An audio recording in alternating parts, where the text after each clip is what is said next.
Hello. तो welcome back to this video. और इस वीडियो में हम पढ़ने वाले हैं क्लिनिकल एस्पेक्ट्स ऑफ नियोपेजिया। तो इसमें क्लिनिकल एस्पेक्ट्स में हम देखेंगे क्लिनिकल मैनिफेस्टेशंस क्या क्या होती हैं उसकी। क्लिनिकल मैनिफेस्टेशंस यानी जो उसके फीचर्स कैंसर सेल्स या ट्यूमर डेवलप होते टाइम रिप्रेजेंट करेगा किसी इंडिविजुअल में। ठीक है। तो हमारे पहले टाइप के मैनिफेस्टेशन होती है लोकल एंड हार्मोनल इफेक्ट्स। ठीक है। तो इसमें क्या होता है लोकल एंड हार्मोनल इफेक्ट्स में जो जहाँ पर ट्यूमर एग्जिस्ट करेगा वहाँ पर वो क्या क्या प्रॉब्लम कर सकते हैं। जैसे लोकल है तो लोकल है तो क्या हो सकता है, जैसे मान लो इंटेस्टाइन के पास कोई ट्यूमर ग्रो कर रहा है ना, इंटेस्टाइन में कोई ट्यूमर ग्रो कर रहा है तो ट्यूमर ग्रो करेगा तो क्या होगा, उसका ल्यूमन ऑब्लिटरेट होगा उससे, और उससे फिर हमारा जो फूड का पासेज है वो ऑब्स्ट्रक्ट होगा। ठीक है। और हार्मोनल इफेक्ट्स जैसे कि क्या हो सकता है कि जैसे मान लो कोई थायराइड ग्लैंड का ट्यूमर है। ठीक है।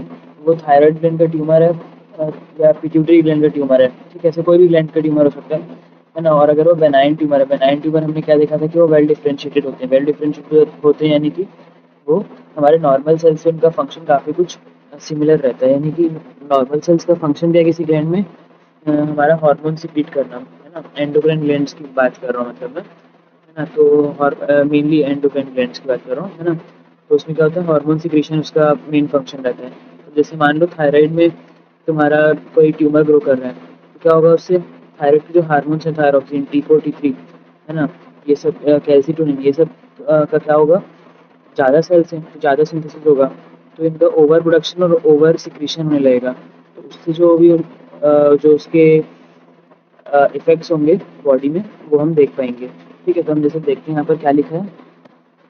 तो जैसे यहाँ लिखा हुआ है location is critical determinant of the clinical effects, cancer in endocrine glands, destroy the gland and endocrine insufficiency में अकर। ठीक है। तो अगर एंडोक्राइन ग्लैंड में हो रहा है, ठीक है, ये एंडोक्राइन ग्लैंड में दो टाइप का हो सकता है, या तो वो उसको डिस्ट्रॉय कर सकता है ना। देखो ट्यूमर कुछ भी कर सकता है, ये वेल डिफरेंशिएटेड नहीं है यहाँ पर, ट्यूमर जो डिस्ट्रॉय कर रहा है ना। दूसरी क्या होगा एंडोक्राइन इंसफिशियंसी, जो सेल्स उसको रिप्लेस कर रहे हैं नॉर्मल सेल्स को, वो वेल डिफरेंशिएटेड नहीं है, यानी वो नॉर्मल सेल का फंक्शन रिजेंबल नहीं कर रहे हैं क्योंकि हार्मोन सिंथेसाइज नहीं कर रहे हैं वो। तो इधर क्या होगा एंडोक्राइन इंसफिशियंसी हो जाएगी, हार्मोन की कमी हो जाएगी। जैसे मान लो गट में हुआ तुम्हारे तो ऑब्स्ट्रक्शन होगा, peristaltic movement can cause obstructing interest susception. ठीक है। तो sometimes symptoms can be life saving, ये सिम्टम्स लाइफ सेविंग हो सकते हैं। क्या होता है जैसे मान लो कहीं ट्यूमर डेवलपमेंट हो रहा है हमारे अंदर बॉडी में, अब हमको दिखेगा तो है नहीं वो, लेकिन वो कुछ ऐसे सिम्टम्स जो है वो क्लिनिकल मैनिफेस्टेशंस दिखा सकता है ना।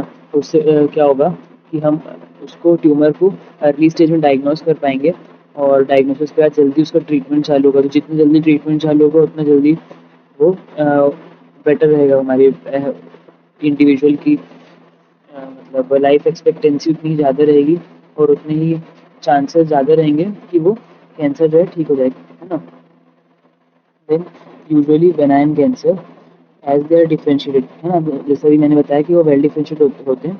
Arising in endocrine glands produce hormones, benign beta cell adenoma of pancreatic islets even less than 1 centimetre, अगर वो 1 सेंटीमीटर से लेस है यानी कि सोचो कितना छोटा सा ट्यूमर भी में produce insufficient insulin to cause fatal hypoglycaemia, sorry, can produce sufficient insufficient can produce sufficient insulin to cause fatal hypoglycaemia. Insulin क्या कर रहा है, हमारा ब्लड ग्लूकोज को कम कर रहा है। तो अगर मान लो उसमें ट्यूमर हो गया, ट्यूमर हो गया यानी कि इंसुलिन ज़्यादा सिक्रीट हो रहा है, इंसुलिन ज़्यादा बन रहा है, ज़्यादा सिक्रीट हो रहा है, ज़्यादा सिक्रीट हो रहा है तो वो जो नॉर्मल लेवल में इंसुलिन कम करके जो नॉर्मल लेवल में मेंटेन करता है ग्लूकोज, उससे ज़्यादा अब इंसुलिन तो वो हाइपोग्लाइसीमिया करा देगा। ठीक है। ऑन स्किन और mucosa ulceration, secondary infection, bleeding, ये हो सकता है। गट में मिलेना हो सकता है। मिलेना क्या होता है, ब्लड विथ स्टूल को हम मिलेना बोलते हैं। ठीक है। और यूरिनरी ट्रैक में अगर ब्लड आ गया तो उसको हम हीमेचुरिया बोलते हैं। ठीक है। देन सेकेंड क्या मैनिफेस्टेशन देखते हैं मोस्ट कॉमन, वो है कैचेक्सिया। तो कैचेक्सिया क्या होता है, कैचेक्सिया यानी कि एक्सट्रीम वेट लॉस होता है इसमें बॉडी में, मतलब इंडिविजुअल का एक्सट्रीम वेट लॉस होता है ना।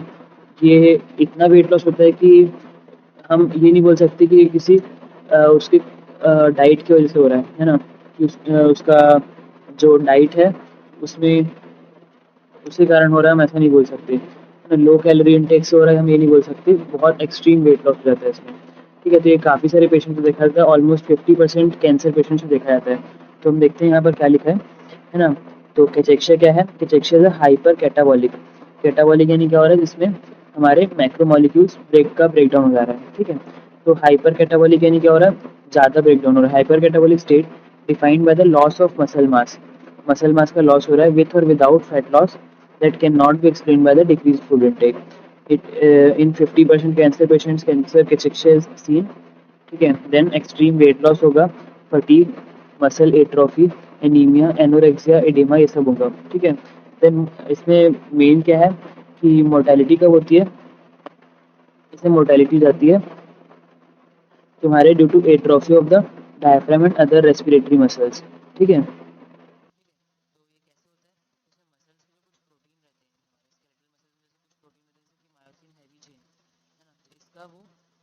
डिस्ट्रक्शन कराते हैं कुछ इन्फ्लेमेटरी मीडिएटर्स। कौन से इन्फ्लेमेटरी मीडिएटर्स इसमें अपना रोल प्ले करते हैं, तो वह TNF, इंटरल्यूकिन 6 एंड इंटरल्यूकिन 1। तो ये मेजर हमारे साइटोकाइंस हैं जो कि डिग्रेडेशन करा देते हैं किसका, स्केलेटल मसल्स के कुछ मेजर प्रोटीन्स का, जिसके कारण फिर हमारा मसल लॉस होता है, ठीक है। देन हमारा थर्ड मेन क्लिनिकल मैनिफेस्टेशन जो हम देखते हैं वो है पैरानियोप्लास्टिक सिंड्रोम।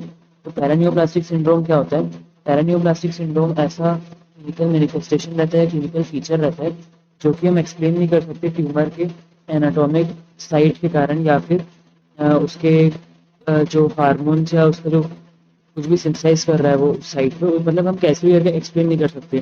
जैसे मान लो कोई ट्यूमर हो रहा है हमारा, मान लो हमारा ट्यूमर हो रहा है कहीं पर, इंटेस्टाइन में ट्यूमर हो रहा है, लेकिन उसके कारण हमारा बोन रिजॉर्प्शन होने लगा, यानी कि बोन की फैसिलिटी बढ़ गई, तो हम उसको एक्सप्लेन नहीं कर सकते कि कुछ कनेक्शन हो इंटेस्टाइन और बोन के बीच में, ठीक है ना।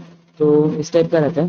तो इसमें हम देखते हैं यहाँ पर क्या लिखा है, जैसे कि some cancer bearing individuals develop signs and symptoms that cannot be readily explained by anatomic distribution or of tumor or by elaboration of the hormones indigenous to tissue from which tumor arose. These are known as paraneoplastic syndrome, ठीक है। तो ये हमारे सिर्फ 10% cancer patients में देखा जाता है। ये कुछ अर्लीस्ट मैनिफेस्टेशन हो सकती है, ठीक है। देन दे में इवन भी लीथल भी हो सकते हैं ये। दे में मिमिक मेटास्टेटिक डिजीज, ठीक है। तब पैरानियोप्लास्टिक सिंड्रोम्स को हमने कुछ कैटेगरीज में बांट के रखा है। जैसे हमारा पहला है एंडोक्राइनोपैथीज।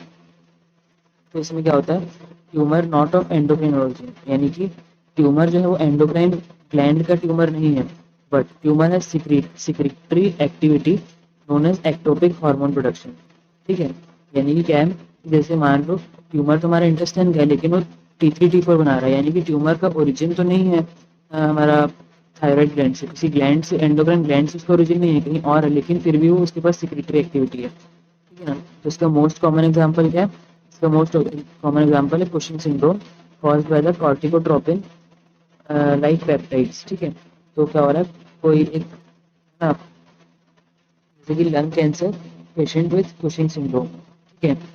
तो इसमें क्या हो रहा है कि कैंसर तो लंग में है, ठीक है, ये मोस्ट कॉमनली एसोसिएटेड कैंसर है कुशिंग सिंड्रोम से, ठीक है। तो लंग कैंसर है, कैंसर सेल्स जो है वो लंग्स में, लेकिन उसमें हो क्या रहा है, they increase the serum corticotropin and proopiomelanocortin, ठीक है। फिर प्रो ओपियो मेलानोकॉर्टिन क्या है, ये प्रीकर्सर ऑफ कॉर्टिकोट्रोपिन, यानी कॉर्टिकोट्रोपिन का मतलब लेवल बढ़ा दे रहा है सीरम, कि अब इसको हम एक्सप्लेन नहीं कर सकते कि लंग्स में है, तो लंग्स में है तो वो कॉर्टिकोट्रोपिन कैसे बढ़ा रहा है। अब यही है पैरानियोप्लास्टिक सिंड्रोम, उसकी एनाटॉमिक साइट या फिर उसके कोई फंक्शन से हम नहीं बता सकते कि जो सिंड्रोम, मतलब जो भी हम क्लिनिकल फीचर देख रहे हैं उसको एक्सप्लेन नहीं कर सकते, है ना। जैसे हमने अभी देख लिया, पहला कैटेगरी देखा हमने एंडोक्राइनोपैथी, सेकेंड कैटेगरी है ये हाइपर कैल्सीमिया, ठीक है। तो ये क्या है, मोस्ट कॉमन पैरानियोप्लास्टिक सिंड्रोम है। सबसे ज़्यादा कॉमन कौन सा पैरानियोप्लास्टिक सिंड्रोम है, तो वो है हाइपर कैल्सीमिया, ठीक है। तो 2 प्रोसेस होते हैं इसमें, एक तो ऑस्टियोलाइसिस हो सकता है ना, calcium primarily in bone like multiple और metastatic to bone myeloma and production of calcaemic humoral substances by extra ऑस्टियस न्यूप्लाज्म, है ना। देखो ऑस्टियोलाइसिस वाला तो पैरानियोप्लास्टिक सिंड्रोम नहीं कहलाया, क्योंकि कैंसर जो है वो प्राइमरी है बोन में, है ना, जैसे कि मल्टीपल माइलोमा और मेटास्टेटिक टू बोन, यानी कि या तो वो बोन में है या तो फिर मेटास्टेसाइज करके बोन तक आ गया, तो उसके एनाटॉमिक साइड से हम एक्सप्लेन कर सकते हैं ना कि ये ऑस्टियोलाइसिस क्यों हो रहा है ना। हाइपर कैल्सीमिया मतलब क्या हो रहा है? हाइपर कैल्सीमिया यानी सीरम में कैल्शियम का लेवल बढ़ जाना। तो कैसे हो सकता है? या तो बोन का डिस्ट्रक्शन होने लगे, तो बोन का डिस्ट्रक्शन है ना, या तो फिर कैल्शियम का कैल्शियम का प्रोडक्शन बढ़ जाए या कैल्शियम का एब्जॉर्प्शन बढ़ जाए, है ना। तो जो हम देख रहे हैं ऑस्टियोलाइसिस यानी कि बोन का जो रिसॉर्प्शन है यानी बोन डिस्ट्रक्शन जो है ना, तो ये कब देखा जाता है? या तो कैंसर प्राइमरली बोन में जैसे कि मल्टीपल माइलोमा होता है, या फिर मेटास्टेटिक टू बोन होते हैं। पैरान्यूप्लास्टिक सिंड्रोम नहीं कहलाया क्योंकि एनाटॉमिक साइड से जहाँ से ओरिजिनेट कर रहा है, सेकेंडरी जहाँ पर सेटल डाउन करके नया ट्यूमर ग्रोथ हो रहा है, उससे हम एक्सप्लेन कर पा रहे हैं ऑस्टियोलाइसिस को, ठीक है। तो हम कौन से न्यूप्लास्टिक सिंड्रोम में कौन सा आएगा? प्रोडक्शन ऑफ कैल्शियमिक ट्यूमरल सब्सटेंसेस व एक्स्ट्रा ऑस्टियस न्यूप्लाज्म, यानी कि बोन में नहीं है वो न्यूप्लास्टिक टिश्यू, ठीक है। तो ये most commonly associated with PTHrP, sorry PTHrP, ठीक है, that is PTH related protein. PTHrP का फुल फॉर्म क्या है? पीटीएच रिलेटेड प्रोटीन, ठीक है। पीटीएच मतलब क्या होता है? Parathyroid hormone, parathyroid hormone related protein, ठीक है। तो पैराथायरॉयड हार्मोन क्या कराता है? हमारा बोन का रिसॉर्प्शन कराता है, और क्या कराता है? रेनल कैल्शियम अपटेक बढ़ा देता है और रेनल फॉस्फेट ट्रांसपोर्ट को इनहिबिट करता है, ठीक है। यानी हमारा पीटीएच क्या करा रहा है? बोन का रिसॉर्प्शन यानी बोन का डिस्ट्रक्शन करा रहा है और रेनल कैल्शियम अपटेक कराता है, ठीक है। अब पीटीएच रिलेटेड प्रोटीन होगा तो वो भी यही सेम काम कराएगा जो पीटीएच काम कर रहा है। उससे क्या होगा? हमारा नॉर्मल पीटीएच लेवल तो रेगुलेटेड मतलब है, लेकिन ये पीटीएच रिलेटेड प्रोटीन एक्स्ट्रा बन रहा है न्यूप्लास्टिक टिश्यू से, ये रेगुलेट नहीं हो रहा है। इससे क्या होगा? सीरम का कैल्शियम लेवल बढ़ जाएगा, ठीक है। तो मोस्ट कॉमनली एसोसिएटेड कैंसर कौन से हैं? ये हाइपर कैल्सीमिया से या पीटीएच रिलेटेड प्रोटीन जिनमें बन रहा है, they are breast cancer which are osteolytic, ये इसमें ऑस्टियोलिटिक बोन मेटास्टेसिस होता है। लंग कैंसर, वो भी कौन सा? स्क्वैमस सेल कार्सिनोमा, इसमें पीटीएचआरपी देखा जाता है। इसमें लंग कैंसर में देखो बहुत सारे देखा जा रहा है। लंग कैंसर में हमने कुशिंग सिंड्रोम से एसोसिएशन देखा था अभी यहाँ पर, है ना। कुशिंग सिंड्रोम से एसोसिएशन देखा, यहाँ पर लंग से जो लंग का कार्सिनोमा है, स्क्वामस सेल कार्सिनोमा जो लंग में होता है ना, उसमें उससे पीटीएचआरपी रिलेटेड है। पीटीएचआरपी क्या है? हमारा पैराथायरॉयड हार्मोन रिलेटेड प्रोटीन, ठीक है। एंड किडनी एंड ओवरी का कैंसर, ठीक है। देन थर्ड टाइप का पैरान्यूप्लास्टिक सिंड्रोम क्या हो सकता है? Neuromyopathic paraneoplastic syndrome. इसमें क्या होता है? Peripheral neuropathies, encephalitis, cortical cerebral degeneration, polymyopathy resembling polymyositis polymyositis and myasthenia syndrome. Cause क्या है इसका? Cancer induced immunologic attack on nervous tissue, ठीक है। इम्यूनोलॉजिकल अटैक हो जाता है नर्वस टिश्यू पर, नर्वस टिश्यू इससे डैमेज होता है। तो नर्वस टिश्यू डैमेज होने से ये सारे हमारे को क्लिनिकल मैनिफेस्टेशन देखने को मिलते हैं जितने भी हैं, ठीक है। Then ectopic expression of antigen of neuromuscular system, ये मतलब एक्टोपिक एक्सप्रेशन कराता है एंटीजन का, तो ये recognise foreign by immune system and tissue damage होता है। देखो क्या होता है ना कि हमारा जो कैंसर सेल है ना, ये एक्टोपिक यानी कि वो नर्व का कोई एक एंटीजन जो नर्व सेल्स के ऊपर प्रेजेंट होगा उसको उसको अपने ऊपर प्रेजेंट करेगा, तो वो हमारा इम्यून सिस्टम उसको फॉरेन रिकॉग्नाइज करके उसके अगेंस्ट इम्यून रिस्पॉन्स शो करेगा। जिन जिन ट्यूमर सेल्स के ऊपर वो तो डिस्ट्रॉय होंगे ही होंगे, लेकिन वही हमारा एंटीजन जो था वो नर्व सेल्स के ऊपर भी था, तो नर्व सेल को भी डैमेज कर देंगे, ठीक है। देन हमारा फोर्थ टाइप का क्या है? ये paraneoplastic syndrome is acanthosis nigricans, characterized by gray-black patches of thickened hyperkeratotic skin with velvety appearance. Acanthosis का मतलब होता है velvety appearance, है ना। 50% cases, mostly greater than 40 years of age. This is associated with cancer. कौन से cancer से associated है? कार्सिनोमा ऑफ स्टमक, ठीक है। Most commonly carcinoma of stomach से एसोसिएटेड है कौन? एक्यांथोसिस निग्रिकेंस, ठीक है। Sometimes associated with development of multiple seborrhoeic keratosis, ठीक है। इसको हम क्या बोलते हैं? Leser Trelat sign, Leser Trelat sign. Fifth हमारा क्या है पैरान्यूप्लास्टिक सिंड्रोम? हाइपरट्रॉफिक ऑस्टियोआर्थराइटिस, ठीक है। 1 to 10% ऑफ कैंसर पेशेंट्स में देखा जाता है। कौन से कैंसर पेशेंट्स में? है ना, लंग कार्सिनोमा में, ठीक है। यूजुअली मेनली लंग कार्सिनोमा में देखा जाता है, रेयरली अदर कैंसर। देखो लंग कार्सिनोमा जो है ना, इसको एक तो याद रख लो तुम लोग, है ना। लंग कार्सिनोमा जो है वो 2-3 जगह आ रहा है ना। तो इसको याद रखना कि कौन सा कहाँ पर हो रहा है, कि एमसीक्यू में इसमें कंफ्यूजन क्रिएट कर सकते हैं कि जो लंग कार्सिनोमा है वो किससे किससे एसोसिएटेड है और किससे कौन से पैरान्यूप्लास्टिक सिंड्रोम से नहीं है। तो ये सब थोड़ा बहुत याद रखना, ठीक है।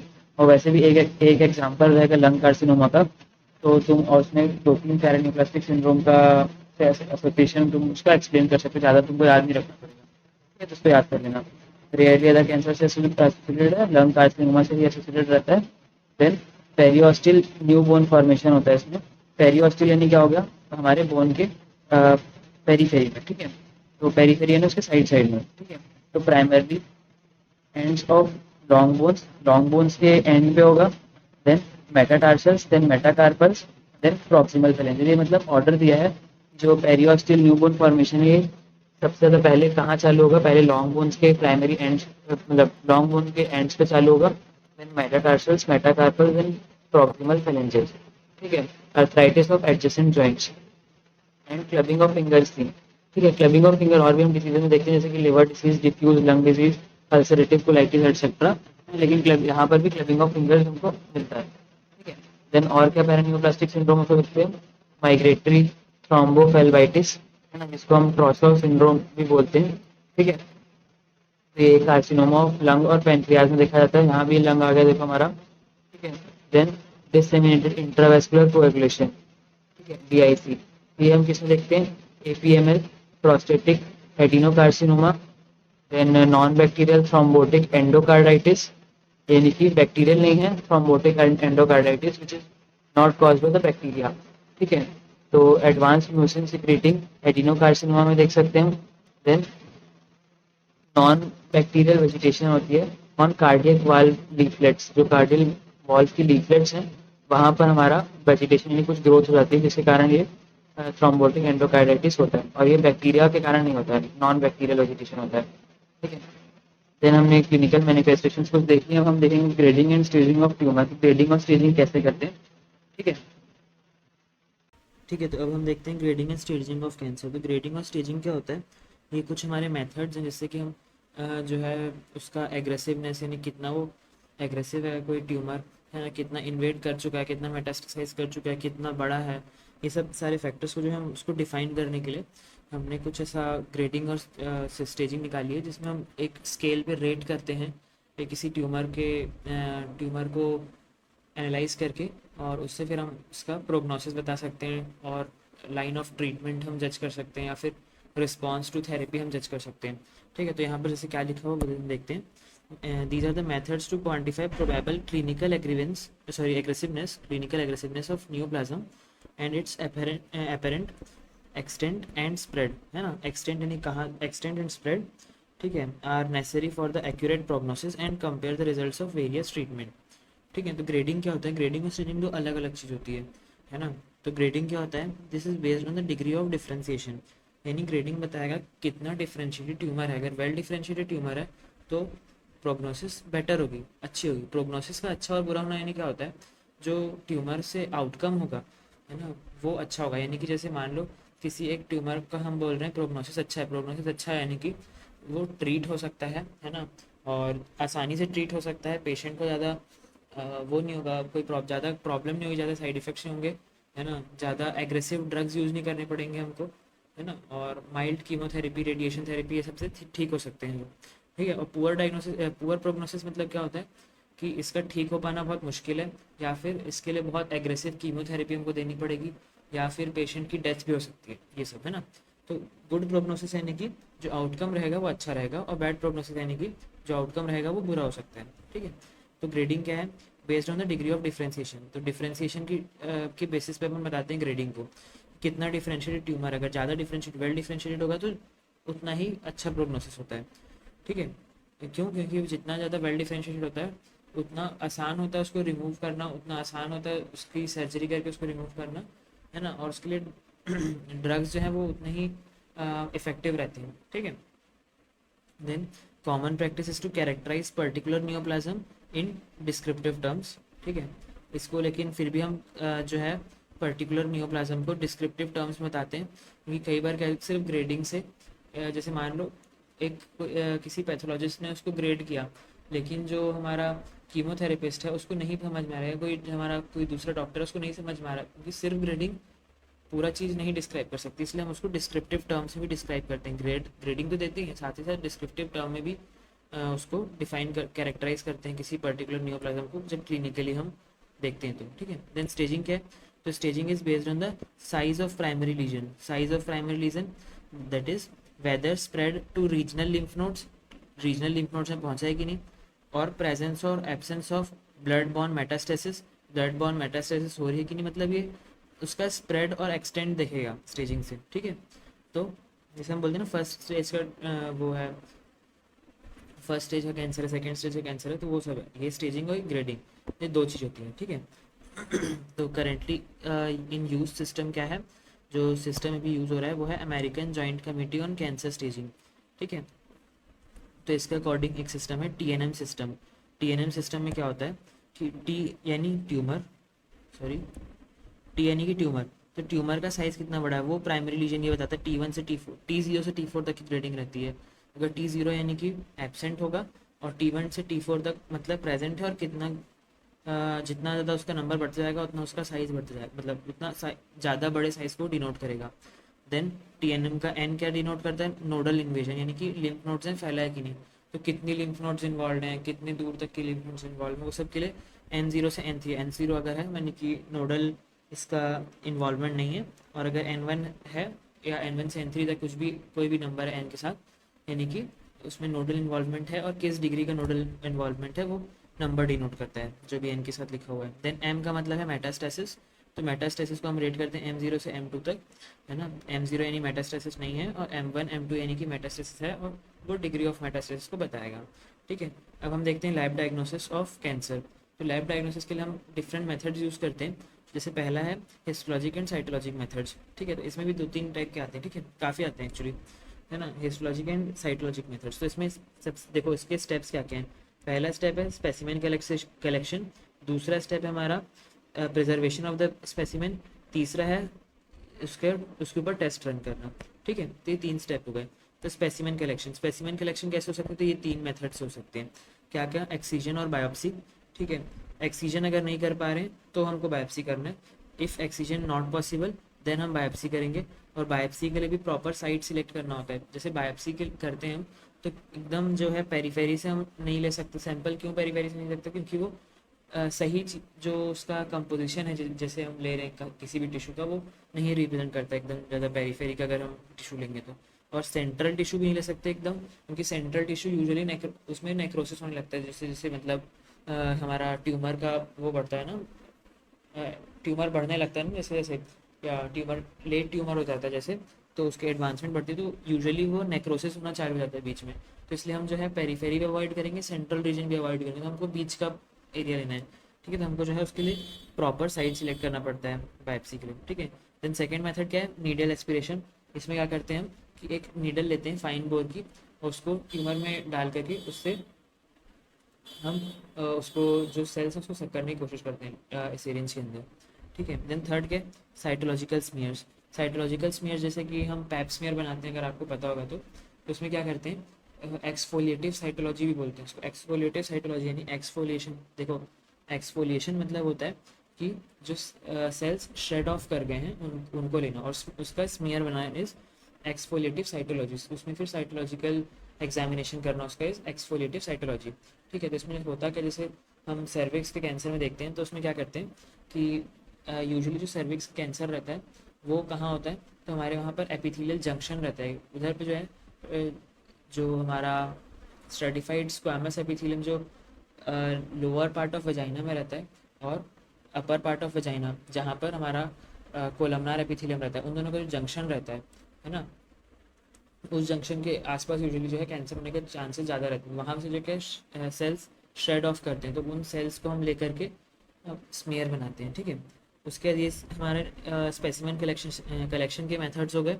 ठीक है, तो अब स्पेसिमेन कलेक्ट कर लिया, अब तुरंत इसका प्रिजर्वेशन करना होता है। प्रिजर्वेशन में क्या करेंगे हम? It is immediate immersion of at least a portion of specimen in fixative usually हमारा होता है फॉर्मेलिन सोल्यूशन। ठीक है, यूजुअली होता है, और कुछ और भी हो सकता है। ठीक है। देन थर्ड स्टेप क्या है, rapid allocation of tissue for studies like cytogenetics, flow cytometry and molecular diagnostics. यानी हमको जो स्टडी उसके ऊपर करानी है वो उसके लिए हम तुरंत भेज देंगे उसको, ठीक है। उसके उसमें लिखा है कि ये टेस्ट हमको कराने हैं, और फिर उसके बाद उस सैंपल को हम सबमिट कर देंगे, ठीक है। कई बार हम क्विक फ्रोजन सेक्शन भी लेते हैं। क्विक फ्रोजन सेक्शन का मतलब क्या होता है, क्विक फ्रोजन सेक्शन यानी कि हम एक नीडल वो लेंगे, ब्लेड लेंगे, जिससे कि बहुत थिन स्लाइस काटेगा वो टिश्यू का और उसको फ्रीज कर देगा, और फिर उसको हम जो है साइड उसमें हिस्टोलॉजिकली एग्जामिन करेंगे उसको, ठीक है। तो इससे क्या होता है ना कि बहुत कम टाइम में हमको रिजल्ट मिल जाता है। जैसे अगर हम बायोप्सी करेंगे ना थिन स्लाइसेस काट के, तो उसमें काफ़ी टाइम लगता है ना। और इसमें सिर्फ कुछ मिनट्स में जो है तुम्हारा रिजल्ट मिल जाता है। तो इस कब यूज़ करते हैं इसको, यूजुअली यूज़ करते हैं जब सर्जरी कर रहा हो कोई सर्जन। तो उसमें क्या करते हैं ना कि जैसे तुमने एक्सीजन करके, सॉरी एक्सीजन बोल रहा हूँ मैं, सर्जरी करके तुमने पूरा ट्यूमर रिमूव कर दिया, ठीक है। अब रिमूव कर दिया, वैसा क्लियरली तो दिख नहीं रहा कि ट्यूमर सेल्स कुछ बचे कि नहीं। जो टिश्यू है ना उसका एकदम थिन स्लाइस लेके इससे क्विक फ्रोजन सेक्शन लेते हैं उसका, और उससे उसको एग्जामिन करते हैं। तो विद इन मिनट्स पता चल जाता है कि इसमें अब कोई एनाप्लास्टिक सेल तो नहीं है। एनाप्लास्टिक सेल यानी कि वो हमारा कैंसर सेल होता है, ठीक है। तो अगर वो एब्सेंट है यानी कि हमारी सर्जरी जो है हो गई है और टिश्यू निकालने की ज़रूरत नहीं है। और अगर मिलता है यानी कि हमको और कितना टिश्यू निकालना है, कहाँ से निकालना है, वो सब हमको पता चल पाता है। तो इसलिए क्विक फ्रोजन सेक्शन लेते हैं। लेकिन हमेशा क्विक फ्रोजन सेक्शन के ऊपर बेस्ड डिसीजन नहीं लेते। जैसे मान लो क्विक फ्रोजन सेक्शन तुम्हारा सजेस्ट कर रहा है कि तुमको एक लिम्ब ही काटना पड़ जाएगा, पूरा लिम्ब काटना है तुमको, है। तो वैसा जब कुछ मेजर डिसीजन रहता है तो उसके लिए फिर हम बायोप्सी भी करवाते हैं, क्योंकि हमेशा ये एकदम एग्जैक्ट एक्यूरेट हो वो ज़रूरी नहीं है। बस ये है कि वो जल्दी रिजल्ट देता है, ठीक है। ठीक है, तो हमारा फर्स्ट आता है फाइन नीडल एस्पिरेशन, ठीक है। तो फाइन नीडल एस्पिरेशन जैसे मैं बताया, it is a procedure involve in which involves aspirating cells and attending fluids with a small bore needle, ठीक है। स्मॉल बोर नीडल से हम एस्पिरेट करेंगे सेल्स को और उसके साथ के फ्लूइड को, और उसका फिर साइटोलॉजिकल एग्जामिनेशन करेंगे, ठीक है, स्टेनिंग करके, ठीक है। तो most commonly used for readily palpable lesions like breast, thyroid और लिम्फ नोड्स। लेस इन्वेजिव, इसका क्या क्या हमारा एडवांटेज है कि लेस इन्वेजिव है, बायोप्सी से लेस इन्वेजिव है ऑब्वियसली, है ना। देन मोर रैपिडली परफॉर्म, जल्दी हो जाता है then needle biopsies, and it also doesn't need surgery, surgery की ज़रूरत नहीं पड़ती इसमें, है ना। तो सर्जरी और सर्जरी से एसोसिएटेड रिस्क जो है उसको हम अवॉइड कर सकते हैं। देन सैम्पलिंग में प्रोड्यूस सम एरर, ये उसका डिसएडवांटेज है कि जो है इसमें कुछ एरर आ सकते हैं सैम्पलिंग के वक्त पे, ठीक है। देन हमारा सेकंड क्या आता है, सेकंड आता है हमारा साइटोलॉजिकल स्मीयर्स। साइटोलॉजिकल स्मीयर्स क्या है, they are suitable for suspected malignancy के लिए, ठीक है, in which tumour cells are shed into fluid are easily accessible. Most commonly cervix के, जैसे मैंने बताया था आपको, पेप स्मीयर बनाते हैं। तो कॉमनली यूज स्पेसिमेन क्या होते हैं इसमें, urine, CSF, pleural effusions, bronchial washes, ठीक है। जिसमें क्या होता है, shed cells are examined for anaplastic changes indicative of tumour origin. तो ये क्या करते हैं, इसका एडवांटेज क्या है, permits differentiation among normal, dysplastic and malignant cells. जैसे हमने मान लो शेड सेल्स को एग्जामिन किया, वो नॉर्मली भी शेड होते हैं, ठीक है। तो उसमें हम देख सकते हैं कि नॉर्मल सेल कैसा है, डिस्प्लास्टिक कैसा, एनाप्लास्टिक मतलब मेलिग्नेंट कैसा। तो उससे हम डिफ्रेंशिएट कर सकते हैं कितना डिफ्रेंसिएशन लेवल है किसी ट्यूमर का, या ट्यूमर प्रेजेंट है भी कि नहीं। अगर एनाप्लास्टिक है यानी कि वो ट्यूमर ओरिजिन का है जो सेल हम चेक कर रहे हैं, यानी कि ट्यूमर प्रेजेंट है ना।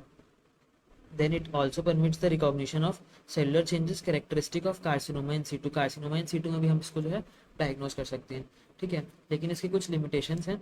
लिमिटेशंस क्या हैं एक्सफोलिएटिव साइटोलॉजी की, it is difficult to determine the nature and tissue of origin. Nature नहीं बता सकते and tissue and of origin of poorly differentiated. मान लो बहुत कम डिफ्रेंशिएशन है, तब हम बता ही नहीं पाएंगे कि वो ट्यूमर प्रेजेंट कहाँ है। ट्यूमर तो है हमको पता चल गया, लेकिन ट्यूमर प्रेजेंट कहाँ है वो हम इससे प्रोटेक्ट नहीं कर पाएंगे अगर बहुत पुअरली डिफरेंशिएटेड ट्यूमर हुआ तो, ठीक है।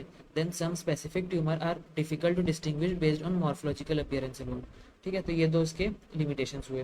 देन इम्यूनोहिस्टोकेमिस्ट्री आता है हमारा नेक्स्ट, ठीक है। तो इम्यूनोहिस्टोकेमिस्ट्री हम क्या करते हैं, इसमें हम स्पेसिफिक एंटीबॉडीज़ को का यूज़ करते हैं कुछ प्रोटीन मार्कर्स को डिटेक्ट करने के लिए। जैसे मान लो हमने एक स्पेसिमेन लिया, ठीक है। अब स्पेसिमेन में हम जैसे सीडी मॉलिक्यूल्स होते हैं जो हमने देखा है ना। तो उन सीडी मॉलिक्यूल्स में जैसे मान लो हमको किसी एक सीडी मॉलिक्यूल को चेक करना है, जैसे CD20 को चेक करना है, तो हम क्या करेंगे, उस CD20 के अगेंस्ट हमारे पास पहले से प्रिपेयर्ड एंटीबॉडी रहेगी हमारे पास, ठीक है। तो हम स्पेसिमेन लेंगे, स्पेसिमेन में CD20 के अगेंस्ट जो एंटीबॉडी थी उसको मिक्स करेंगे। अगर हमको उसमें रिएक्शन मिलता है, यानी कि एंटीजन एंटीबॉडी दोनों प्रेजेंट थी तभी रिएक्शन मिलेगा, है ना। तो यानी कि CD20 मार्कर उसके ऊपर प्रेजेंट था, और अगर नहीं रहेगा तो कोई रिएक्शन नहीं मिलेगा, यानी CD20 नेगेटिव हो जाएगा वो। ठीक है, तो हम देखते हैं यहाँ क्या लिखा है आगे। आइडेंटिफिकेशन ऑफ सेल प्रोडक्ट्स और surface markers using specific antibody, जैसे मैंने बताया आपको, है ना।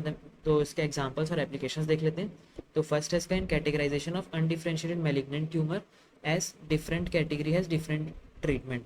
ठीक है, तो जो हम कोई ट्यूमर है, मैलिग्नेंट ट्यूमर है, तो इसको डिफरेंट कैटेगरी में हम इसको डिफ्रेंशिएट करने के लिए यूज़ करते हैं कि अलग अलग कैटेगरी में अलग अलग ट्रीटमेंट का हम इस्तेमाल करते हैं। ठीक है, जैसे कि अगर मान लो साइटोकैरेटिन मिलता है, यानी कि वो एपिथेलियल ओरिजिन का, यानी कार्सिनोमा है वो। और अगर हमको डेस्मिन मिलता है, ये क्या है, ये इंटरमीडिएट फिलामेंट्स हैं, इंटरमीडिएट फिलामेंट्स हैं ये। ठीक है, तो अगर हमको साइटोकैरेटिन मिल रहा है, यानी एपिथेलियल ओरिजिन का ट्यूमर है, और अगर हमको डेस्मिन मिल रहा है, यानी मसल सेल ओरिजिन का ट्यूमर है। ठीक है, देन सेकंड एग्जांपल क्या है इसका, लाइनेज स्पेसिफिक मेम्ब्रेन प्रोटीन, जैसे मैंने बताया CD20। देखो कुछ ऐसे मार्कर्स होते हैं जैसे जो आप पढ़ोगे WBC डिसऑर्डर्स, जैसे CD19, CD20, 21, 10, है ना, CD10, CD21, है ना, ये सब जो है बी सेल ओरिजिन को, बी सेल लाइनेज को बताते हैं, है ना। और कुछ मार्कर्स हो गए जैसे कि CD4, CD8, CD5, CD2, CD1, ये सब जो है ये टी सेल लाइनेज को बताएंगे, है ना। तो ऐसे अलग अलग लाइनेज, अलग अलग सेल्स का ओरिजिन हम पता कर सकते हैं किसी ट्यूमर में, ये स्पेसिफिक मेम्ब्रेन प्रोटीन्स को डिटेक्ट करके। ठीक है, देन डिटर्मिनेशन, सेकेंड इसका एप्लीकेशन क्या है, determination of site of origin of metastatic tumour by organ और टिश्यू स्पेसिफिक एंटीबॉडी, यानी कि कुछ टिश्यू स्पेसिफिक एंटीबॉडी होती है जिससे हम उसका साइट ऑफ ओरिजिन ट्यूमर का बता सकते हैं। जैसे मान लो हमको ये PSA मिल रहा है किसी ट्यूमर के ऊपर, यानी कि प्रोस्टेटिक स्पेसिफिक एंटीजन, यानी कि वो प्रोस्टेट के ऊपर ही रहता, प्रोस्टेट में ही रहता है वो एंटीजन। ठीक है, यानी कि ट्यूमर का फिर ओरिजिन कहाँ से हो रहा है, प्रोस्टेट से हो रहा है। देन थायरोग्लोबुलिन, थायरोग्लोबुलिन अगर हमको मिलता है, यानी हमको पता चल जाएगा कि थायराइड से ओरिजिनेट हो रहा है ये ट्यूमर, है ना। देन थर्ड एप्लीकेशन क्या है, detection of molecules that have diagnostic और थेराप्यूटिक सिग्निफिकेंस। ठीक है, तो जैसे कि फर्स्ट एग्जांपल है हमारा, whether hormone receptor in breast cancer cells present और नॉट। ठीक है, अगर हार्मोन रिसेप्टर्स प्रेजेंट हैं ब्रेस्ट कैंसर सेल्स के ऊपर, तो उसका बेटर प्रोग्नोसिस होता है, क्योंकि हम हमारे पास उस रिसेप्टर को ब्लॉक करने का चांस मिल जाता है। मतलब देखो, अगर हार्मोन रिसेप्टर है, ठीक है, तो हम उस रिसेप्टर को ब्लॉक कर सकते हैं, और उसके ब्लॉकेज से क्या होगा, ट्यूमर का ग्रोथ रुक सकता है ना। तो इसलिए उसका बेटर प्रोग्नोसिस होता है। लेकिन अगर हार्मोन रिसेप्टर प्रेजेंट नहीं है ब्रेस्ट कैंसर सेल में, तो हम डिफरेंट लाइन ऑफ ट्रीटमेंट उसको मतलब प्रिस्क्राइब करेंगे पेशेंट को। तो फिर हम ये नहीं देंगे हार्मोन रिसेप्टर ब्लॉकर्स, है ना, समझ में आ रहा है। तो इसलिए हम जो है अलग अलग ट्रीटमेंट लाइन से चूज कर सकते हैं। एंड सेकंड एग्जांपल क्या है, protein product of oncogenes can be detected, like ये वही जैसे मैंने बताया, HER2 अगर मिल रहा है ब्रेस्ट कैंसर में, उसका लेकिन बैड प्रोग्नोसिस होगा। ठीक है, देन ALK प्रोटीन अगर मिल रहा है लंग कार्सिनोमा या फिर लिम्फोमा में, तो ये associated with constitutively active ALK fusion protein, treatment with drugs inhibiting ALK tyrokinase, sorry tyrosine kinase. ठीक है, जैसे मतलब वही हम जो है लाइन ऑफ ट्रीटमेंट और कौन से ड्रग्स यूज़ करने वो सब हम इससे डिसाइड कर सकते हैं। ठीक है, कुछ स्पेसिफिक मार्कर्स को या प्रोटीन्स को डिटेक्ट करके। ठीक है, नेक्स्ट हमारा आता है फ्लो साइटोमेट्री। ठीक है, तो फ्लो साइटोमेट्री में क्या होता है, इसमें हम देखते हैं क्या लिखा है जहाँ पर, rapidly and quantitatively measures several cell characteristics. जैसे हम इम्यूनो हिस्टोकेमिस्ट्री में क्या देख रहे थे कि वो एक बार में एक एंटीजन को डिटेक्ट कर पा रहा है। इसमें क्या होता है, एक बार में वो सेवरल कैरेक्टरिस्टिक बता लेता है ना, यानी काफ़ी सारी एक ही बार में हो जाता है। But it requires viable cells in suspension में चाहिए हमको, वो भी वाइबल सेल्स, डेड सेल्स नहीं चाहिए हमको। ठीक है, और ये काफ़ी रैपिड होता है और क्वांटिटेटिवली मेजर करता है। ठीक है, then mainly use to identify cellular antigen expressed by liquid tumour, यानी कि B और T सेल लिम्फोमा, ल्यूकेमिया और माइलॉइड नियोप्लाज्म, यानी कि ब्लड कैंसर जो है, ब्लड के जो सेल से कैंसर है, उसको हम यूजुअली डिटेक्ट करते हैं फ्लो साइटोमेट्री से। तो एडवांटेज क्या है इसका अगेंस्ट इम्यूनोहिस्टोकेमिस्ट्री, मल्टीपल एंटीजन जो है हम उसको एसेस कर सकते हैं simultaneously on individual cells and using the combination of specific antibody link to different fluorescent dyes. ठीक है, यानी कि इसका एक एडवांटेज क्या है इसके ऊपर, इम्यूनोहिस्टोकेमिस्ट्री के ऊपर, कि हम इसमें एक साथ मल्टीपल एंटीजन्स के ऊपर को टेस्ट कर सकते हैं। और इम्यूनोहिस्टोकेमिस्ट्री में क्या हो रहा था, हम एक बार में एक ही एंटीजन को टेस्ट कर पा रहे थे। ठीक है, तो circulating tumour cells under research and development, detection, quantification and characterisation of ये जो है हमारा सर्कुलेटिंग ट्यूमर सेल, ये वाला जो डायग्नोसिस है, मतलब ये वाला जो हमारा डायग्नोसिस के लिए मेथड यूज़ हो रहा है, ये अंडर रिसर्च एंड डेवलपमेंट में टोटली पूरे तरीके से डेवलप नहीं हुआ है। तो इसमें क्या होता है, detection and quantification and characterisation of rare solid tumour. Rare solid tumour होता है cell circulating in the blood, जैसे किसी ट्यूमर के सेल मान लो ब्लड में सर्कुलेट कर रहे हैं, तो हम उसको जो है 3D फ्लो सेल उसको हम डिटेक्ट करते हैं, उसको क्वान्टिफाई करके उसको कैरेक्टराइजेशन बताते हैं। ये अंडर रिसर्च एंड डेवलपमेंट है, बहुत ज़्यादा वाइडली यूज्ड अभी नहीं है। ठीक है, देन हम देखते हैं मॉलिक्यूलर डायग्नोस्टिक एंड साइटोजेनेटिक्स। तो इसमें कुछ पॉइंट्स हैं, इसको हम पढ़ लेते हैं डायरेक्ट। ठीक है, तो इसमें काफ़ी सारे टेस्ट आते हैं, जैसे PCR, एलाइजा, ये सब है ना।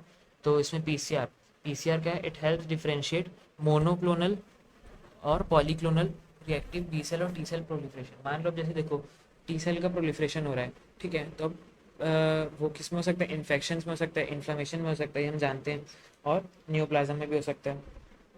तब हमको पता कैसे चलेगा कि मान लो अगर उसका डिवीजन बहुत ज़्यादा हो रहा है, टी सेल्स का प्रोलिफरेशन हो रहा है, तो वो नियोप्लास्टिक प्रोलिफरेशन है कि रिएक्टिव प्रोलिफरेशन है। तो उसके लिए हम उसको देखते हैं कि मोनोक्लोनल है कि पॉलीक्लोनल। जैसा हम पहले ही पढ़ चुके हैं इसमें कि मोनोक्लोनल यानी क्या होता है, उसमें सारे आइसो एंजाइम सेम रहेंगे, वो एकदम कार्बन कॉपी रहेगा अपने पेरेंट सेल का, जो भी डॉटर सेल्स बनेंगे, है ना। तो उसमें एकदम सेम टाइप का जो हमको है जीन मिलेगा।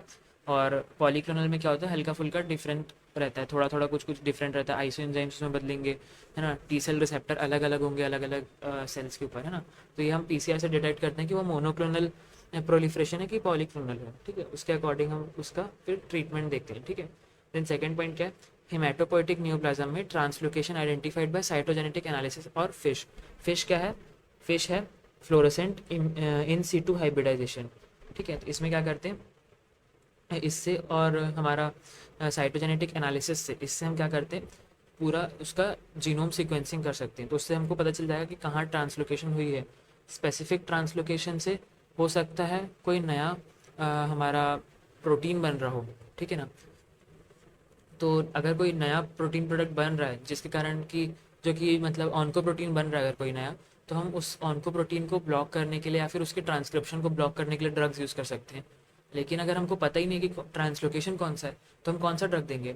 तो इसके लिए जो है हम ट्रांसलोकेशन को आइडेंटिफाई कर सकते हैं मॉलिक्यूलर डायग्नोस्टिक और साइटोजेनेटिक्स से। ठीक है, यानी फिश और साइटोजेनेटिक एनालिसिस से हम कर सकते हैं। थर्ड पॉइंट क्या है हमारा, presence of characteristic translocation confirm diagnosis of some sarcoma via PCR, यानी कि कुछ कैरेक्टरिस्टिक ट्रांसलोकेशन जो है वो किसी एक स्पेसिफिक कैंसर से एसोसिएटेड है। यानी कि ये अगर ट्रांसलोकेशन मिल गया, यानी कैंसर यही वाला होगा, कोई दूसरा कैंसर नहीं होता उसमें यूजुअली, है ना। तो वो हम पीसीआर से डिटेक्ट कर सकते हैं। देन फोर्थ क्या है, डीएनए माइक्रो अरेज। तो इसमें क्या होता है, दो टाइप के अरेज होते हैं, tilling arrays and S&P arrays. तो टिलिंग अरेज क्या होता है, दे कवर एंटायर ह्यूमन जीनोम, और एसएनपी अरेज क्या होता है, high resolution mapping of copy number changes, यानी डिलीशन और एम्पलीफिकेशन को बताएगा ये। ठीक है, देन फिफ्थ पॉइंट क्या है हमारा, प्रोग्नोसिस ऑफ मेलिग्नेंट न्यूप्लाज्म। हम प्रोग्नोसिस बता सकते हैं किसी मेलिग्नेंट न्यूप्लाज्म का। ठीक है, और सम कैरेक्टरिस्टिक क्रोमोसोमल एब्रेशन से कैसे उसका हम प्रोग्नोसिस बताएंगे, कुछ कैरेक्टरिस्टिक क्रोमोसोमल एब्रेशंस को हम डिटेक्ट कर लेंगे। ठीक है, और उससे हम प्रोग्नोसिस बता सकते हैं। क्योंकि देखो जैसे कुछ ट्रांसलोकेशन जो है वो मतलब प्रोग्नोसिस गुड रखती हैं, अच्छी प्रोग्नोसिस रखती हैं। जैसे मान लो जिसके अगेंस्ट हमारे पास ड्रग्स हैं, ठीक है, मान लो कोई ट्रांसलोकेशन हुआ, ठीक है, उससे कोई नया प्रोटीन बना। अब वो जो नया प्रोटीन बना उसके ब्लॉकेड के लिए हमारे पास ड्रग्स अवेलेबल हैं, हम जानते हैं उससे उसको कैसे डील करना है, तो उसका फिर प्रोग्नोसिस गुड होगा, है ना। और अगर मान लो कोई ऐसा प्रोटीन बना जिसको हैंडल कर नहीं सकते, या जिसके लिए अभी तक कोई ड्रग्स नहीं है, जिसकी थेरेपी से वो क्या नाम है क्या रिस्पॉन्स नहीं देगा, यूजुअली नहीं देता है, तो उसका फिर बैड प्रोग्नोसिस होगा। तो हम इसके लिए जो है प्रोग्नोसिस कर सकते हैं किसी मेलिग्नेंट न्यूप्लाज्म का कुछ कैरेक्टरिस्टिक क्रोमोसोमल एब्रेशंस को डिटेक्ट करके।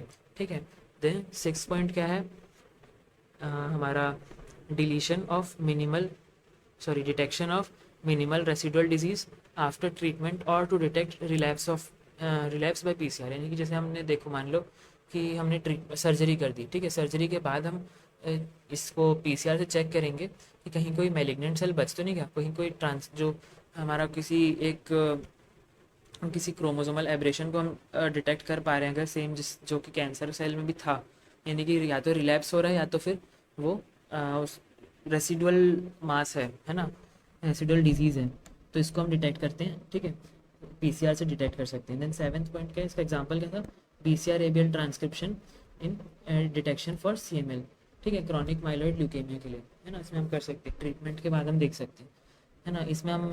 देन सेवन्थ पॉइंट देखते हैं, diagnosis of hereditary predisposition to cancer which allows aggressive screening, prophylactic surgery and counselling relatives at risk. यानी कि हम जैसे मान लो कुछ कैंसर जो है वो फैमिली में एक जनरेशन से दूसरे जनरेशन ट्रांसफ़र होते हैं, ठीक है। तो उसमें होता क्या है कि जैसे मान लो हम किसी एक लेडी में ब्रेस्ट कैंसर मिला, ठीक है, तो वो ब्रेस्ट कैंसर हमको मालूम है कि फैमिलियल ये हमारा जो है इनहेरिट कर सकते हैं, उसकी डॉटर इनहेरिट कर सकती है, उसके ब्रेस्ट कैंसर के चांसेस ज़्यादा हैं। तो हम क्या कर सकते हैं, ये कुछ क्रोमोसोमल एब्रेशंस को हम डिटेक्ट कर सकते हैं जो कि इनहेरिट हो सकते हैं, और फिर अगर वो इनहेरिट हो सकते हैं तो हम उसके लिए स्क्रीनिंग करेंगे, जो उसके बच्चे होंगे उनमें स्क्रीनिंग करेंगे कि कहीं इसमें डेवलपमेंट चालू तो नहीं हो गया, और अगर वो प्रोन है तो उनको प्रोफाइलेक्सिस के लिए जो भी मेथड्स अवेलेबल हैं वो बताएंगे कि आप ये मत कीजिएगा, वो मत कीजिएगा, जो भी है प्रोफाइलेक्सिस हम उसको बताएंगे कैसे करना है ना, प्रोफाइलेक्सिस के स्टेप्स बताएंगे। और फिर उसके बाद जो है हम काउंसलिंग करेंगे रिलेटिव्स की कि ये रिस्क पे हैं, तो ऐसा मतलब उनको ऐसा प्रोटेक्टिव मेजर्स लेने चाहिए, ये सब, है ना। देन एट्थ पॉइंट क्या है, गाइडिंग थेरेपी और treatment with oncoprotein directed drugs, it is specific treatment for cancer with particular gene defect और फॉर पर्टिकुलर टाइप। जैसे कि हम जानते हैं वही कौन सा ट्रीटमेंट लाइन चूज़ करना है, वही सेम चीज़ है इसमें कि उसको हम थेरेपी और ट्रीटमेंट को गाइड कर सकते हैं। जैसे कि अगर मान लो ये पीएमएल रारा हमको वो मिलता है, प्रोटीन पता चलता है कि इसमें ट्रांसलोकेशन होकर ये पीएमएल रारा ये वो बन रहा है, प्रोटीन बन रहा है। तो इन किस में होता है ये, अक्यूट प्रोमाइलोसाइटिक ल्यूकेमिया। तो इसमें हम क्या देते हैं, ऑल ट्रांस रेटिनोइक एसिड देते हैं, ठीक है। इसका ट्रीटमेंट हमको पता हम मतलब उसके लिए करेक्ट ट्रीटमेंट पता कर सकते हैं। कैसे पता कर सकते हैं कि क्या क्रोमोसोमल एब्रेशन, तो वही क्रोमोसोमल एब्रेशन को डिटेक्ट कर रहे हैं हम यहाँ, ठीक है। देन नाइन्थ पॉइंट क्या है हमारा, it is identifying mechanism of drug resistance by liquid biopsy, which rely on detecting circulating tumor cells or increasingly cell-free DNA for presence of specific driver mutations. So uses highly sensitive PCR at multiple time points after starting treatment so that early emerging genetic variation that provides resistance can be detected. इसमें क्या हो रहा है कि जैसे मान लो हम कोई ट्रीटमेंट दे रहे हैं, कुछ ड्रग्स दे रहे हैं उसको, ठीक है, पेशेंट को। अब वो क्या होता है कि इसमें म्यूटेशन होती रहती है ट्यूमर्स में, तो ठीक है, तो हो सकता है वो उस ड्रग के अगेंस्ट जो है रेजिस्टेंस डेवलप कर ले। तो हम उसको पहले ही डिटेक्ट कर सकते हैं ट्रीटमेंट देने के साथ साथ। अगर हम ये इसको टेस्ट को रेगुलर इंटरवल पे रन कराते रहें तो हम जो है पता कर सकते हैं कि कहीं कुछ क्या जेनेटिक चेंज आया जिसके बाद से इसमें रेजिस्टेंस आ गई है। तो हम या तो तुरंत टाइम पे हम उसको ड्रग थेरेपी या ट्रीटमेंट लाइन को हम चेंज कर सकते हैं, या तो फिर उसके अगेंस्ट जो भी स्टेप्स अवेलेबल हैं वो ले सकते हैं, ठीक है। अब नेक्स्ट आता है हमारा ट्यूमर मार्कर्स। तो कुछ ट्यूमर मार्कर्स होते हैं जिससे हमको पता चलता है सेल ओरिजिन का, ठीक है। तो कुछ इंपॉर्टेंट ट्यूमर मार्कर जैसे ये यहाँ लिखे हुए हैं, ये टेबल हम रॉबिन से लिया गया है, ठीक है। तो हॉर्मोन्स में जैसे कि अगर HCG मिलता है तो वो trophoblastic tumour, non seminomatous testicular tumour हो सकता है, ठीक है। कैल्सिटोनिन मिलता है तो मेडुलरी कार्सिनोमा हो सकता है ऑफ थायराइड, ठीक है। थायराइड क्योंकि कैल्सिटोनिन सिक्रीट करता है ना, इसलिए, ठीक है। देन कैटेकोलामीन और उसका कोई मेटाबोलाइट मिलता है, यानी कि फियोक्रोमोसाइटोमा हो सकता है या उससे रिलेटेड कोई ट्यूमर हो सकता है। देन ऑन्कोफीटल एंटीजन, अगर हमको मान लो अल्फ़ा फीटोप्रोटीन मिलता है तो अल्फ़ा फीटोप्रोटीन कहाँ बनता है, लिवर में बनता है, तो ये लिवर का कैंसर हो सकता है, ठीक है। देन अगर मान लो कार्सिनो एम्ब्रायोनिक एंटीजन मिलता है तो ये कार्सिनोमा ऑफ कोलॉन हो सकता है, पेनक्रियाज, लंग्स, स्टमक और हार्ट हो सकता है, ठीक है। देन लाइनेज स्पेसिफिक प्रोटीन्स, अगर हमको इम्यूनोग्लोबिन्स मिलता है तो मल्टीपल माइलोमा हो सकता है। प्रोस्टेट स्पेसिफिक एंटीजन मिलता है तो प्रोस्टेट कैंसर हो सकता है, ठीक है। और उसके बाद हमारा अगर CA-125 मिलता है तो ये ओवेरियन कैंसर हो सकता है। ये याद रखने वाली चीज़ है। जैसे बाकी सबका क्या है आप रिलेट कर सकते हो, ये इसका जो है इनका रिलेट करना थोड़ा सा मुश्किल है, ठीक है। CA-15-3 मिलता है तो ब्रेस्ट कैंसर हो सकता है ना। Then cell free DNA markers, अगर मान लो EGFR म्यूटेशंस मिल रहे हैं सीरम में तो लंग कैंसर हो सकता है, ठीक है। TP53 APC और RAS म्यूटेशन सब साथ में मिल रहे हैं स्टूल और सीरम सैंपल में, तो कोलॉन कैंसर हो सकता है, ठीक है। TP53 और RAS म्यूटेशन मिल रहा है सीरम में, और सीरम के साथ स्प्यूटम में अगर मिल रहा है तो लंग कैंसर हो सकता है, और सीरम के साथ अगर स्टूल में मिल रहा है तो पेनक्रियाटिक कैंसर हो सकता है, ठीक है। तो लेकिन ये मार्कर्स जो हैं डिटेक्शन में हेल्प तो करते हैं बहुत ज़्यादा, लेकिन इसके साथ कुछ प्रॉब्लम्स हैं। तो क्या प्रॉब्लम्स हैं हम वो देखते हैं। तो फर्स्ट प्रॉब्लम है, it may elevate due to polyclonal और बेनाइन प्रोलिफरेशन। यानी अगर मान लो पॉलीक्लोनल प्रोलिफरेशन हो रहा है तो उसमें भी हमको इसका लेवल एलिवेटेड मिल सकता है। देखो ट्यूमर मार्कर क्या है, ट्यूमर मार्कर कुछ प्रोटीन्स हैं, कुछ सब्सटेंस हैं जो अगर जिनका नॉर्मल लेवल से एलिवेशन हो, या फिर अगर वो नॉर्मली ज़ीरो होते हैं या तो वो डिटेक्टेबल हों अगर, तो क्या होता है हम उसको प्रेडिक्ट कर पाते हैं कि कौन सा कैंसर हो सकता है ना। अगर लेकिन मान लो कई बार क्या होता है रिएक्टिव प्रोसेस में, यानी polyclonal which is physiological, which may be physiological, है ना, तो उस